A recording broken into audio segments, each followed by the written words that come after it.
আসসালামু আলাইকুম বন্ধুরা, কেমন আছেন আপনারা সবাই? আমিও খুব ভালো আছি। আজকে আরেকটা আমি ইফতারি স্পেশাল একটা রেসিপি নিয়ে এলাম আপনাদের সামনে। আজকে আমি বানাবো মোচার বড়া। তো মোচার বড়া বানানোর জন্য এখানে আমি ডাল বাটা নিয়েছি। এখানে আমি মটরের ডাল আধা কাপ পরিমাণে মটর ডাল 2 ঘন্টা ভিজিয়ে রেখে এটাকে আমি মিক্সার জারে পেস্ট করে নিয়েছি। আপনারা ডাল বাটা না দিতে চাইলে এটা বেসন দিয়েও করে নিতে পারেন। আর দিয়ে দিচ্ছি আমি সেদ্ধ করা মোচা। তো কলার যে মোচা আছে, মোচাটাকে আমি কুচি কুচি করে কেটে নিয়ে নুন আর হলুদ দিয়ে প্রেসার কুকারে সেদ্ধ করে নিয়ে জলটাকে ঝরিয়ে নিয়েছিলাম। তো এর পরিমাণটা হচ্ছে অর্ধেকটা পরিমাণে মোচা, অর্ধেকটা পরিমাণে ডাল বাটা। আপনারা ডাল বাটা না দিতে চাইলে আপনারা কিন্তু এটা বেসন দিয়েও করে নিতে পারেন, তার পরিবর্তে অর্ধেকটা পরিমাণে বেসন দিয়ে দেবেন।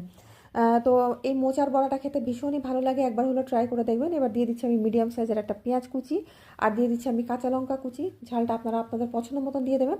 আধা চামচ দিয়ে দিলাম আদা বাটা, পরিমাণ মতো নুন।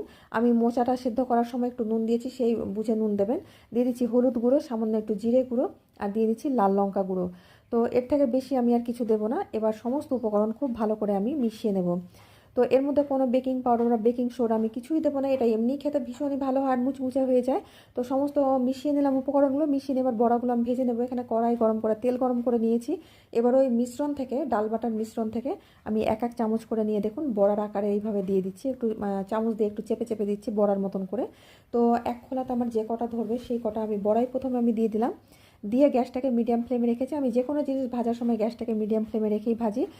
মিডিয়াম ফ্লেমে রেখে 2 থেকে 3 মিনিট অপেক্ষা করার পর আমি খুব সাবধানে বড়াগুলো উল্টিয়ে পাল্টে দিচ্ছি, কারণ এক সাইডটা একটু হালকা লাল হয়ে গেলেও অন্য সাইডটা কিন্তু এখনও কাঁচা আছে। তাই মিডিয়াম ফ্লেমে রেখে 7 থেকে 8 মিনিট সময় নিয়ে, 10 মিনিট সময় নিয়ে আমি এটাকে উল্টিয়ে পাল্টে মুচমুচে করে ভেজে নেব। তো উল্টিয়ে পাল্টে দেখুন প্রায় 10 মিনিট সময় ভাজার পরে আমার বড়াগুলো খুব সুন্দরভাবে একটা কালার চলে এসছে, একদম লালচে লালচে হয়ে গেছে। এর থেকে বেশি আমি আর ভাজবো না, এটা মুচমুচে হয়ে গেছে। তো এবার আমি বড়াগুলোকে তুলে নিচ্ছি।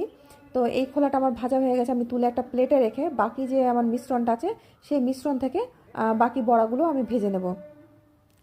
এটাকে তুলে আমি একটা প্লেটে রেখে দিলাম। এবার বাকি মিশ্রণ থেকেও দেখুন আমি অল্প অল্প পরিমাণে নিয়ে এভাবে বড়ার আকারে আমি তেলে দিয়ে দিচ্ছি।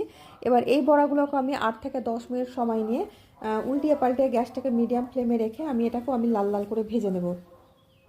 তো এটাও দেখুন হালকা লাল লাল হয়ে এসছে, এটা আরেকটু লাল হবে, উল্টিয়ে পাল্টে এটাকে আমি ভেজে নেব। সমস্তটা ভেজে নিয়ে তারপর আমি আপনাদেরকে সার্ভ করে দেখাচ্ছি। তৈরি হয়ে গেল আমার মোচার বড়া।